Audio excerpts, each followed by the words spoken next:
Bom dia, boa tarde, boa noite, queridos, graça e paz. Hoje, dia 9 de dezembro de 2022, sexta-feira, estamos aqui para mais um vídeo, para mais uma palavra para nos edificar, nos fortalecer e nos animar. Eu quero agradecer a você que já se inscreveu no canal.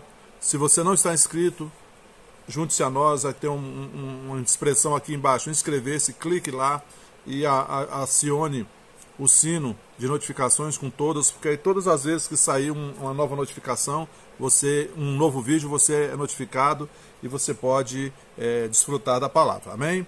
Também, se você tem alegria e liberdade no seu coração e deseja participar e deseja contribuir para a divulgação da palavra de Deus por intermédio da Vida Plena Ministério Internacional, você pode enviar a sua contribuição. Os dados do Pix, os dados da conta, a chave do Pix estão aqui na descrição do vídeo.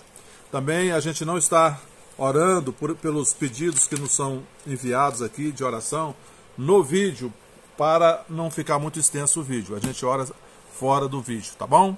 Fique na paz. Eu quero agradecer a Ana Rocha, que mandou um pedido de oração.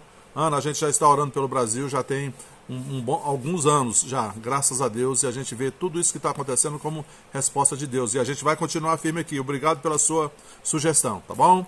Vamos à palavra de hoje. Eu quero que você abra sua Bíblia em Mateus capítulo 10. Eu quero ler um texto aqui e eu quero refletir com você sobre isso. Algo importante para as nossas vidas. Mateus capítulo 10, versículo 14. Diz assim: se alguém não vos receber, nem ouvir as vossas palavras, ao sairdes daquela casa ou daquela cidade, sacudi o pó dos vossos pés. Queridos, o contexto aqui, Jesus estava enviando os seus discípulos para anunciar as boas novas, e aí ele dá essa orientação, né? Olha, se vocês chegarem em um lugar, vocês saúdam aquela casa, né, com a paz do Senhor, né? Com a paz. Se as pessoas não receberem, né, se não for isso, a paz volta para vocês. E aí ele diz no versículo 14: se alguém não vos receber, nem ouvir as vossas palavras, ao sairdes daquela casa ou daquela cidade, sacudiu o pó dos vossos pés. Então Jesus estava falando sobre, né, as pessoas não receberem a mensagem do Evangelho, que é possível, isso acontece até hoje. Muitas vezes a gente vai falar de Deus, falar da palavra para algumas pessoas. Tem pessoas que torcem o rosto, né, fazem careta, se incomodam, né? Então a gente tem que deixar, isso é a liberdade que as pessoas têm. Mas aqui também Jesus está preparando os seus discípulos, orientando, para que eles aprendessem a lidar com uma coisa que é um desafio para todos nós, queridos. É o desafio de lidar com a crítica. E todas as pessoas que são bem-sucedidas na vida, um dos componentes do sucesso é porque elas aprenderam a lidar com a crítica. Às vezes a crítica ela vem de pessoas que não entendem o que a gente está fazendo, elas não veem o que a gente está vendo, ela não detém as mesmas informações que a gente tem, né? Então elas criticam. Pode acontecer também por causa do ciúme que elas têm, da inveja que elas têm do sucesso que nós alcançamos. Mas também a crítica ela pode ser legítima, ela pode ser correta. E muitas vezes ela pode também ser correta, mas não feita da maneira útil, né? da maneira certa, que venha frutificar na nossa vida. E nós precisamos, queridos, aprender a lidar com a crítica. E a melhor maneira da gente aprender a lidar com a crítica é lidar da maneira que Jesus está nos ensinando. Porque se a gente aprender a lidar como Jesus está nos ensinando, da maneira de Deus, isso vai ser um testemunho para as próprias pessoas que estão criticando e para as pessoas que estão vendo, né, a nossa reação diante da crítica. Nesse texto de Mateus 10, do 10 ao 14, Jesus ele prepara bem os seus discípulos com relação a essa situação. E a gente vê essa situação na prática lá em Mateus 27, né, no versículo 11 e 12, quando Jesus é confrontado por Pilatos, lá em Mateus 27, né, a gente vê Jesus praticando esse ensino que ele estava dando para os seus discípulos. Mateus 27, no versículo 11 e 12, diz assim: Jesus estava em pé ante o governador, e este o interrogou, dizendo: És tu o rei dos judeus? Respondeu-lhe Jesus: Tu o dizes. Jesus nem disse que sim nem que não, falou: Você que está dizendo. E sendo acusado pelos principais sacerdotes e pelos anciãos, nada respondeu. Então lhe perguntou Pilatos: Não ouves quantas acusações te fazem? Jesus não respondeu nenhuma palavra, vindo com isto a admirar-se grandemente o governador. Muitas vezes, querido, a melhor maneira da gente reagir a uma crítica é fazer como o Senhor Jesus fez. Não dizer absolutamente nada. Mas se a gente tiver que responder, eu vou dar umas dicas para vocês. Tá? O melhor é não responder. Mas vamos que você não consiga segurar o seu ímpeto, vou te dar umas dicas. Primeira coisa, não fique se defendendo das críticas. Lembre-se que Deus é a sua defesa. Deus sabe todas as coisas. E Deus é que justifica você, Deus é que vinga, que é o seu vingador. Romanos, Paulo fala isso. Né? A gente deve deixar a vingança para Deus, porque existe uma lei espiritual, querido, que todos nós estamos sujeitos. Os que creem e os que não creem, que é a lei da semeadura e da colheita. Outra sugestão para você: não fique irritado, não fique nervoso, não fique irado e não reaja com base nesse sentimento, nessa emoção. Mantenha a sua paz, porque a paz, ela gera poder, gera autoridade perante quem está te criticando. Outra dica: não responda com crítica àquela pessoa que está te criticando. Não faça uma crítica a ela só porque ela está te criticando. Deixa. É a opinião dela, querido. Simplesmente isso. Entenda, coloque isso na sua cabeça. E esta é a opinião dela. Somente isso. Então não precisa de você responder ou com uma nova crítica para tentar equiparar. Não. Isso não vai trazer resultado. Outra dica para você: não conclua, não entenda na sua mente que aquela pessoa que está te criticando, ela está errada, sem antes você fazer uma avaliação daquilo que você está fazendo e que está sendo alvo da crítica dela. Avalie, para um pouquinho, saia do ambiente ali, pensa um pouquinho sobre o que você fez, sobre aquilo que a pessoa está se referindo, se ela realmente tem razão ou não. Se ela tiver razão, assuma, muda. Se ela não tiver razão, deixa para lá também. Não se defenda. Outra dica: não conclua que a pessoa que está te criticando, a crítica que ela está te apresentando, está certa e por causa disso você passe a se culpar, se sinta culpado, sem primeiro saber de Deus se realmente é verdadeiro aquilo que essa pessoa está dizendo, mesmo que você ache que seja. Amém, queridos? Pelo fato da pessoa dizer, não significa que é.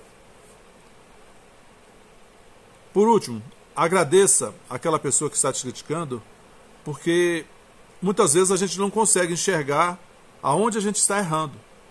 E às vezes, querido, é uma pessoa que está trazendo uma ajuda para nós. E nós podemos, evitar danos, evitar prejuízos, evitar consequências ruins, se a gente entender, avaliar e verificar que realmente a pessoa que está falando, ela está com a razão, e você aceitar e mudar. Isso vai te ajudar. A Bíblia fala lá em Provérbios, no capítulo 12, no versículo 1, que só um tolo, quer dizer, um imbecil que não aceita crítica, não aceita correção. Olha aqui: quem ama a disciplina ama o conhecimento, mas o que aborrece a repreensão é estúpido, tolo, quem não ouve crítica, porque muitas vezes a crítica pode estar te ajudando.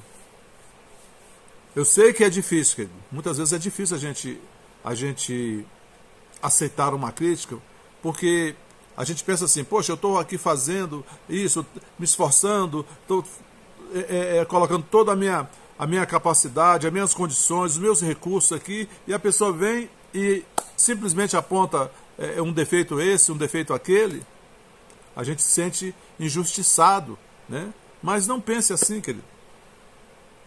Não pense assim. Siga essas dicas que eu te dei e tenha uma relação, tenha uma atitude positiva com relação às críticas e aos críticos.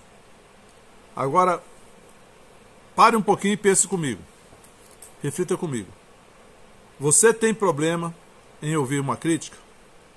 Como que você lida com a crítica? Olha só, querido. A palavra diz em Jeremias 29, a partir do versículo 11, que Deus diz assim: assim diz o Senhor, eu que sei os pensamentos que tem a vosso respeito, pensamentos de paz e não de mal, para lhes dar o fim que desejar. Então, a primeira coisa que você tem que pensar é o seguinte: Deus tem pensamentos de paz e não de mal a meu respeito. Deus quer me ver bem-sucedido, com sucesso em tudo o que eu faço. E eu posso até não estar entendendo o processo, o que eu estou fazendo, e até cometendo um erro. Mas isso não altera a minha reputação diante de Deus. O fato de eu estar fazendo e por alguma razão eu não estar conseguindo alcançar êxito ou acertando, isso não diminui a minha reputação perante Deus. Não muda o conceito de Deus, não muda o pensamento de Deus a meu respeito. Deus sempre vai ter, sempre tem pensamentos de paz ao nosso respeito. Sabe? Então, queridos, na nossa vida, no nosso cotidiano, no nosso dia a dia, sempre vai acontecer crítica. Tem pessoas que vão nos criticar porque nós estamos fazendo, outras criticarão porque nós não estamos fazendo. A mesma coisa, porque estão fazendo algo ou porque não estamos fazendo aquela mesma coisa. As pessoas vão nos criticar pelo que nós falamos, ou pelo que nós não falamos, ou porque elas querem que a gente fale algo e a gente não falou. As pessoas, elas nos criticam pelo que elas imaginam ou pelo que elas ouviram. Elas nos criticam sem apurar na totalidade o fato, a situação, saber de tudo que a gente sabe, saber todo o envolvimento, tudo que envolveu uma situação. Mas as pessoas têm esse hábito de se precipitar na crítica. Então, a gente precisa entender que isso faz parte da vida. Estamos no mundo, lidando com pessoas que são capazes disso. Mas o que a gente precisa entender é que, primeiro, os pensamentos de Deus a nosso respeito são pensamentos de paz. Deus quer o nosso sucesso. E o fato da gente errar aqui ou ali, isso não muda os pensamentos de Deus. Segundo, Deus, a promessa dele é que nunca nos deixaria, nunca nos abandonaria, nunca nos desampararia. Então, querido, a gente pode ficar em paz e reagir bem às críticas e aos críticos, entendendo que o fato da gente ser passível de erro aqui ou acolá, isso não altera. Deus não vai nos abandonar, Deus não vai mudar os pensamentos dele a nosso respeito, e a gente sempre vai ter uma nova oportunidade, se for o caso, de corrigir. E vamos desfrutar da vida e continuar a nossa vida fazendo aquilo que Deus nos chamou para fazer. Com alegria, com disposição, com zelo, com compromisso, com lealdade, com fidelidade a Deus, e amando as pessoas e compreendendo, entendendo as pessoas, as razões delas. Amém, queridos? Feche seus olhos, vamos orar. Pai, em nome de Jesus, eu te agradeço por essa palavra, que essa palavra, Pai, ela seja libertadora para cada um dos meus irmãos que estão assistindo, como ela é libertadora para mim também. E eu te agradeço, Pai, por essa palavra fazendo diferença na vida de cada um deles. Sobre cada um que está assistindo esse vídeo e sobre cada um membro da Vida Plena Ministério Internacional e seus familiares, eu declaro salvação, libertação, cura, paz, alegria, proteção, harmonia, provisão, livramento e prosperidade do céu, no nome santo de Jesus Cristo. Amém. Amém, queridos? Bom dia, boa tarde, boa noite a todos. Fiquem na paz. Não se esqueça de dar o seu like ou o seu dislike, se for o caso, e fazer o seu comentário e encaminhar compartilhar com seus queridos. Fiquem na paz.